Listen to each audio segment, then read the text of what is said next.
എനിക്കൊരു 35 ലക്ഷം രൂപ കൂടുതൽ ഉണ്ട്.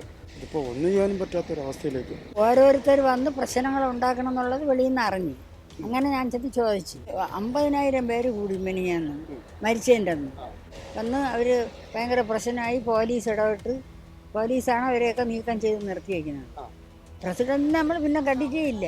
ഈ പയ്യൻ മരിച്ചതിന് ശേഷം കണ്ടിട്ടേ ഇല്ല. ഇപ്പം ഗവൺമെൻറ്റും കൂടെ ഉണ്ടെന്നാണ് പറഞ്ഞത് ഇതിൽ. നമസ്കാരം. കരുവന്നൂർ അടക്കമുള്ള കേരളത്തിലെ സഹകരണ സംഘങ്ങളിലെ തട്ടിപ്പുകൾ നമ്മൾ വാർത്തയാക്കിയിട്ടുള്ളതാണ്. ആ വാർത്തകളിലൂടെ സാധാരണപ്പെട്ട നിക്ഷേപകരുടെ ലക്ഷങ്ങളും കോടികളും തട്ടിയ വാർത്ത നമ്മൾ കണ്ടതാണ്.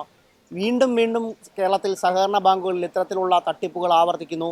അതിൻ്റെ ഏറ്റവും വലിയ ഉദാഹരണമായി, ഒടുവിലത്തെ ഉദാഹരണമായിട്ട് പറയേണ്ടത് ചെമ്പഴന്തി അഗ്രികൾച്ചറൽ ഇംപ്രൂവ്മെൻറ്റ് സഹകരണ സംഘത്തിൽ നടന്ന തട്ടിപ്പാണ്. ഏകദേശം 17 കോടിയുടെ അടക്കം തിരിമറി നടന്നു എന്ന് പറയപ്പെടുന്നു. ഇതിന് കൃത്യമായ ഒരു ആധികാരികത വന്നിട്ടില്ല. പക്ഷേ തട്ടിപ്പ് നടത്തിയിട്ടുള്ളവർ, തട്ടിപ്പിനിരയായിട്ടുള്ളവർ ഇവിടെയുണ്ട്, തട്ടിപ്പ് നടത്തിയവരും ഇവിടെയുണ്ട്. എന്തായാലും ഈ ബാങ്ക് മാനേജർക്കെതിരെയുള്ള ഉദ്യോഗസ്ഥർക്കെതിരെയാണ് വലിയ തോതിലുള്ള ആരോപണം വരുന്നത്. ഇപ്പം നമ്മുടെ ഒപ്പം ചേരുന്നത് ഈ നിക്ഷേപം നടത്തിയിട്ടുള്ള ഒരു നിക്ഷേപകയാണ്. ഓമന എന്ന അമ്മയാണ് അല്ലേ? അമ്മയുടെ എത്ര രൂപ ഇവിടെ നിക്ഷേപിച്ചിട്ടുണ്ട്? 5 ലക്ഷം. 5 ലക്ഷം രൂപ നിക്ഷേപിച്ചു. എന്നായിരുന്നു നിക്ഷേപിച്ചത്? 5 കൊല്ലമായി. 5 കൊല്ലമായി. എന്തായിരുന്നു ഇവർ ഓഫർ ചെയ്തത്? നിക്ഷേപം നൽകുമ്പോൾ എത്ര പലിശ തരാമെന്നൊക്കെ? 8.5%. സീനിയർ സിറ്റിസൺ ആവുകൊണ്ട് 8.5% പലിശ തരാമെന്ന് പറഞ്ഞു. പക്ഷെ പലിശ കറക്റ്റായിട്ട് തന്നുകൊണ്ടിരിക്കുകയാണ്.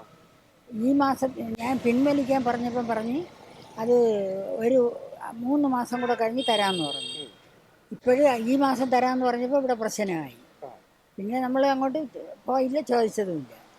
എന്തായിരുന്നു ഇതിനകത്തൊരു സംശയം തോന്നാനുണ്ടായി? ഇങ്ങനെ ഒരു തട്ടിപ്പ് നടത്തുമോ? ഓരോരുത്തർ വന്ന് പ്രശ്നങ്ങൾ ഉണ്ടാക്കണം എന്നുള്ളത് വെളിയിൽ നിന്ന് അറിഞ്ഞു. അങ്ങനെ ഞാൻ ചെന്ന് ചോദിച്ചപ്പോൾ അമ്മേരെ പൈസയ്ക്ക് ഒരു കുഴപ്പവും വരില്ല, തരും എന്നാണ് പറഞ്ഞത്. ഇവിടെ ഒരു പ്രാദേശികമായിട്ടൊരു ഒരു ഒരു കക്ഷി മരിച്ചു, ഒരു ബിജുകുമാർ എന്ന് പറയുന്ന വ്യക്തി മരിക്കുന്നു. ഇതോടുകൂടിയാണ് ഈ പ്രശ്നം ഉണ്ടായത്.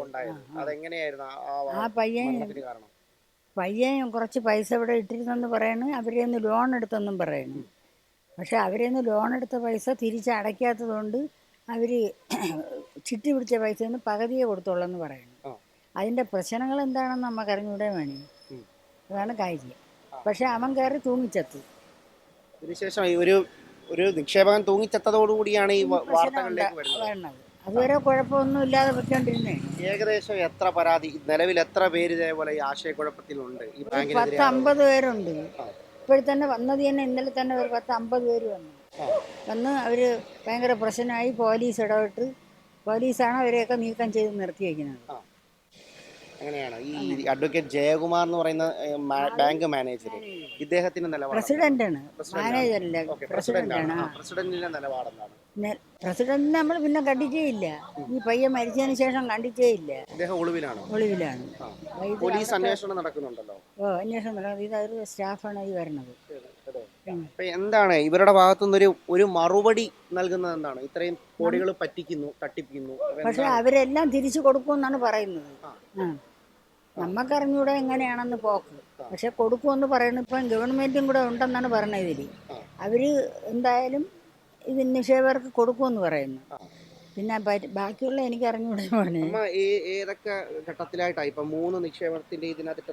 2 ലക്ഷം, ഓരോ ലക്ഷം വെച്ച് 5 ലക്ഷം. 5 ലക്ഷം രൂപയാണ് ഓരോ തവണകളായിട്ടായിരുന്നു ഇത് നിക്ഷേപിച്ചത്? അല്ല, ഒത്തി തന്നെ. ഞാൻ എൻ്റെ ചെറുമക്കളെ പേരിനാണ് ഇട്ടത്.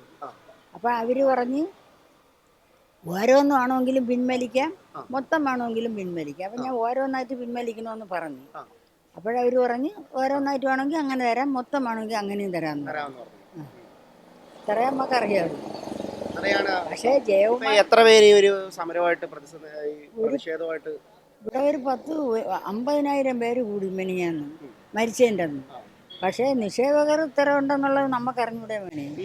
എന്തെങ്കിലും രാഷ്ട്രീയ സ്വാധീനത്തിൽ പോകുന്ന ഒരു സംഘമാണോ? അങ്ങനെയൊന്നും ഇല്ല, നമുക്കറിഞ്ഞൂടാ.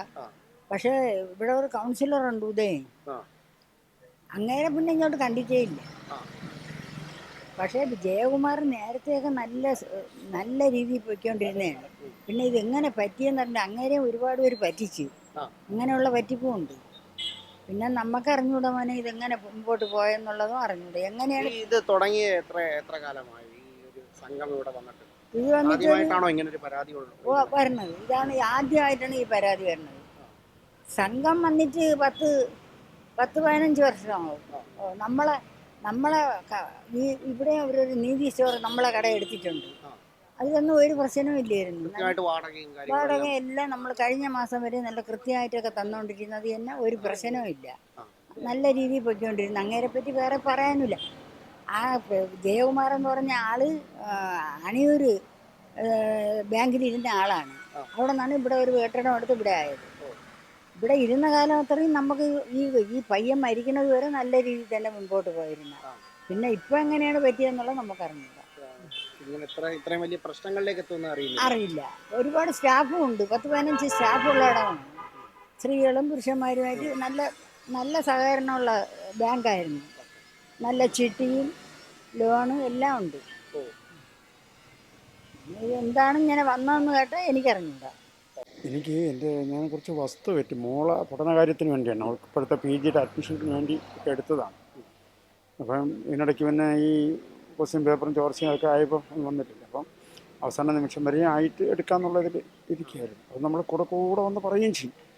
എനിക്കൊരു 35 ലക്ഷം രൂപ കൂടുതൽ ഉണ്ട്. കുഞ്ഞിൻ്റെ അഡ്മിഷനും മറ്റു കാര്യങ്ങൾക്കൊക്കെ കൂടെ വേണ്ടിയിട്ട് ഇതിപ്പോൾ ഒന്നും ചെയ്യാനും പറ്റാത്തൊരവസ്ഥയിലേക്ക്. പഠനകാര്യത്തിനൊന്നും നടക്കുന്നില്ല. പഠനം നടക്കും. ഇവരുടെ ഈ ജയകുമാർ എന്ന് പറയുന്ന വ്യക്തിയെ കണ്ടപ്പോൾ എന്തായിരുന്നു അദ്ദേഹത്തിന്റെ നിലപാട്? ഈ പുള്ളിയായിട്ട് എനിക്ക് നേരത്തെ അടുപ്പമുണ്ടെന്ന് പറഞ്ഞ് ഞാനൊരു ട്യൂട്ടോറിയൽ കോളേജ് നടത്തുന്നുണ്ട്. അവിടെ ഇയാൾ കുറേ ആൾ വർക്ക് ചെയ്തിരുന്നു.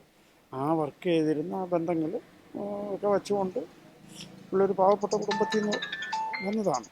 അപ്പം മറ്റു തരത്തിൽ നമുക്കൊരു പ്രശ്നമായിട്ട് ഇതുവരെ തോന്നിയിട്ടില്ല. ആ ഒരു വിശ്വാസത്തിൻ്റെ പേരിലാണ് ഞാൻ ഈ വസ്തു വിറ്റ പൈസയാണ് കുഞ്ഞിൻ്റെ കൈ അന്ന് ആ സമയത്ത് വിറ്റ് എടുക്കാൻ പറ്റും. ആ ഒരു പ്രശ്നമായിരുന്നു.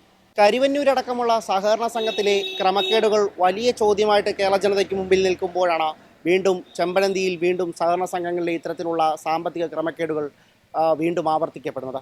ക്യാമറമാൻ വിഷ്ണു ഡിക്കൊപ്പം MS ശംഭു, 1 ഇന്ത്യ.